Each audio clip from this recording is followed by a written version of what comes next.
हादसे भी हो रहे हैं सर। क्या कुछ लगता है कि रोकने की जरूरत है लोगों को, इस तरह का हादसा ना हो, क्योंकि हर दिन स्टेशन पर यही तस्वीर है।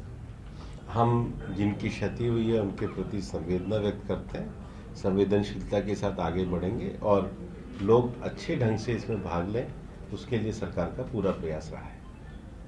प्रधानमंत्री जी आने वाले हैं, बिहार के लिए कुछ घोषणाएं होंगी? बड़ा एक किसान सम्मेलन होने वाला है, उसकी सूचना भी मैं चाहूँगा कि अभी तैयारियों की सूचना अगर दे सकें। अभी तो 24 तारीख को किसान सम्मान समारोह, ये आदरणीय प्रधानमंत्री जी एक साथ पूरे देश के लगभग 12 करोड़ किसानों को वहाँ से उनकी जो 19वां किस्त है उसको जारी करने का काम करेंगे। इसके साथ किसान से जुड़े हुए जो समस्या है उस पर भी अपनी चर्चा रखेंगे और बिहार के विकास के लिए भी जो उन्होंने किया है उसकी भी बात वहाँ रखने का काम करेंगे। सर 2025 के विधानसभा चुनाव में विपक्ष भी दावा कर रहा है कि भाई बिहार में उनकी सरकार बनेगी। एनडीए का भी दावा है जो आपके सहयोगी दल में बैठे हुए कि 225 प्लस जाएगा।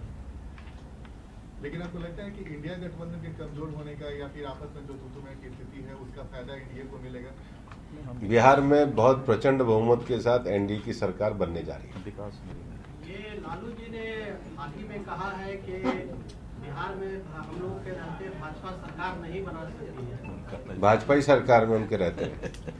सर राहुल गांधी एक बार फिर से आ रहे हैं सर बिहार? वो तो कांग्रेस पार्टी से पूछा।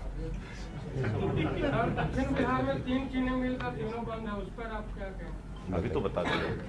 अभी इसका काम चल रहा है। मैंने कहा कि अभी 15 से 16 जगह पर काम शुरू हो गए, सब जगह चालू है और भी जो बचे हुए हैं उसको भी जोड़ने का काम किया जा रहा है।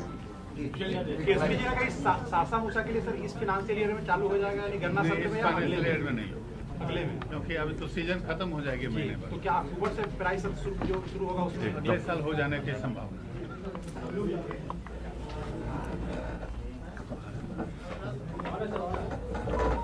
कौन है? आज के पत्रकार वार्ता में मेरे साथ उपस्थित हमारे बिहार भारतीय जनता पार्टी के प्रदेश अध्यक्ष, उसके साथ हमारे उपस्थित दोनों सम्मान्य मुख्यमंत्रीगण, उप मुख्यमंत्रीगण, बिहार इंडस्ट्रियल एसोसिएशन के अध्यक्ष। सबसे पहले तो मैं मीडिया के सभी मित्रों का स्वागत करता हूं। आज भारतीय जनता पार्टी बिहार ने और बिहार इंडस्ट्रियल एसोसिएशन ने बजट पर चर्चा के लिए कार्यक्रम रखा था। प्रधानमंत्री नरेंद्र मोदी जी के नेतृत्व में इस तीसरे कार्यकाल में 2047 के विकसित भारत की संकल्पना को आगे बढ़ाने के लिए एक ऐतिहासिक बजट प्रस्तुत किया गया। इस बजट के माध्यम से जहां किसान धन धान्य योजना के अंतर्गत कम उपज वाले जिलों पर ध्यान दिया गया, वहीं दूसरी ओर एमएसएमई सेक्टर के विशेष विकास का भी ध्यान रखा गया। हमारे देश की स्वास्थ्य सुविधाओं को देखते हुए 200 जिलों में इसी वर्ष और आने वाले 3 वर्षों में देश के सभी जिलों में डे कैंसर अस्पताल जैसे डे केयर के लिए जो प्रावधान किया गया है, ये बड़े दूरगामी प्रभाव इसके पड़ने वाले हैं। देश में फ्यूचर के टेक्नोलॉजिकल और मेडिकल के विकास को देखते हुए नए आईआईटीज़ में 6,500 सीटें बढ़ाना, मेडिकल के यूजी और पीजी की 10,000 सीटें बढ़ाना, आने वाले 5 सालों में 75,000 सीटें बढ़ाना, ये इस बात को प्रदर्शित करता है कि एक लंबे विज़न के साथ ये सरकार कार्य कर रही है।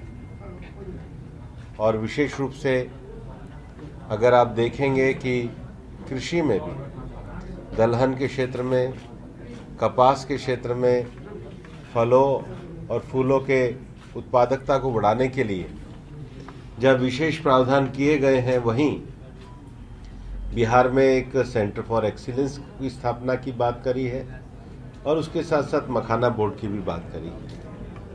बिहार में आधारभूत सुविधाओं के विकास करने के लिए ग्रीनफील्ड एयरपोर्ट के विस्तार की बात करी है।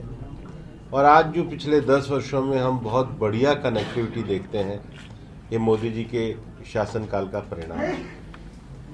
हमने सबने देखा है कि 80 के दशक में दुनिया भर में कंप्यूटर क्रांति आई। 2000 में अगर आप देखेंगे तो डिजिटल क्रांति आई। लेकिन आने वाले जो 20 वर्ष हैं, ये आर्टिफिशियल इंटेलिजेंस की क्रांति के समय है। एक ऐसा समय आने वाला है जब मनुष्य अपने विकास की संभावनाओं को और आगे ले जाने वाला है और मशीन लर्निंग जैसे माध्यमों से सभी क्षेत्रों में हम विकास के नए आयामों को छूने वाले हैं। इस बजट में भारत के आर्टिफिशियल इंटेलिजेंस क्रांति के जो भविष्य की संभावना है, उसका बीज रूपी सूत्रपात किया गया है। एमएसएमई सेक्टर इस क्षेत्र में आगे बढ़े, इसके लिए एमएसएमई क्षेत्र में निवेश और ऋण की और उनके साइज की दृष्टि से 2.5 गुना वृद्धि तक एमएसएमई की सुविधा को बरकरार रखा है। एमएसएमई के लिए ज़्यादा ऋण का विस्तार किया है।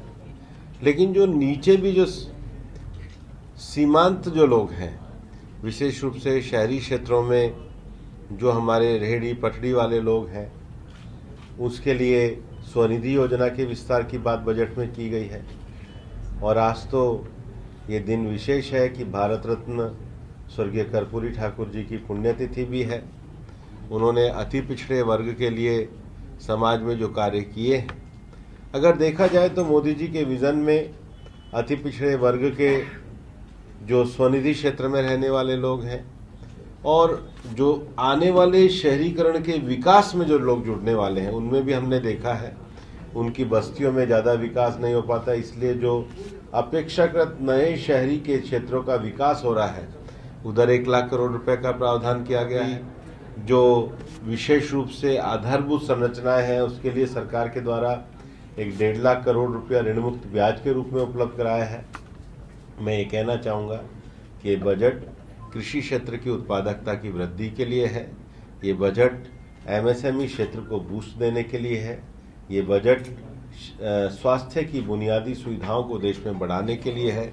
ये बजट देश में नए नवाचार को लाने के लिए है। ये बजट आधारभूत संरचना के विकास के लिए, और सबसे बड़ी बात है देश के मध्यम वर्गीय समाज को राहत देने के लिए इस बजट में 12 लाख रुपए तक इनकम टैक्स की रिबेट दी गई है, जो अपने आप में एक बड़ी क्रांति है। ये इस समय हमारे देश में चाहे पोस्टल बैंक का विषय हो, चाहे जो और बुनियादी ढांचे हैं, उनकी कैपेसिटी बिल्डिंग को बढ़ाने के लिए बजट है। 2047 के विकसित भारत को आगे बढ़ाने के लिए प्रधानमंत्री नरेंद्र मोदी जी के विजन का बजट एक मील का पत्थर साबित होगा। बिहार में विपक्षी दल खासकर कह रहे हैं कि उन्हें बिहार के बजट में नहीं मिला, स्पेशल स्टेटस की मांग की जा रही है। अब ये उनका नजरिया है। हम एक सकारात्मक तरीके से आगे बढ़ रहे हैं। बिहार के makhana board, greenfield airports, infrastructure, Kosi जैसी जो इतनी लंबी परियोजनाएं जो पेंडिंग पड़ी थी, उसको इस बजट में लाया गया है। अब उनको दिखता नहीं है तो जनता भी उनको नहीं देखेगी। सर, इस बजट में इंडिया ब्लॉक में भी डाइवर्सिटी दिखी। आरजेडी कह रही थी कि कुछ नहीं मिला, वही कांग्रेस कह रही है कि बिहार को ही सब कुछ मिला। इंडिया ब्लॉक होल में चला गया है।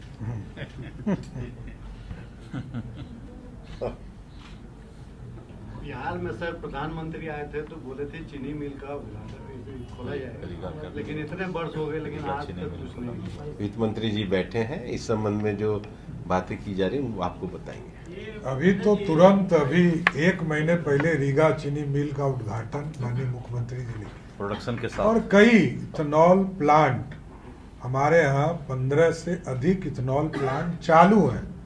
तो चीनी मिल जो आप कह रहे हैं उस सब पे पूरा प्रोसेस करके काम किया जा रहा है। सहसा मूसा भी खुलने वाला है जल्दी। हाँ जी।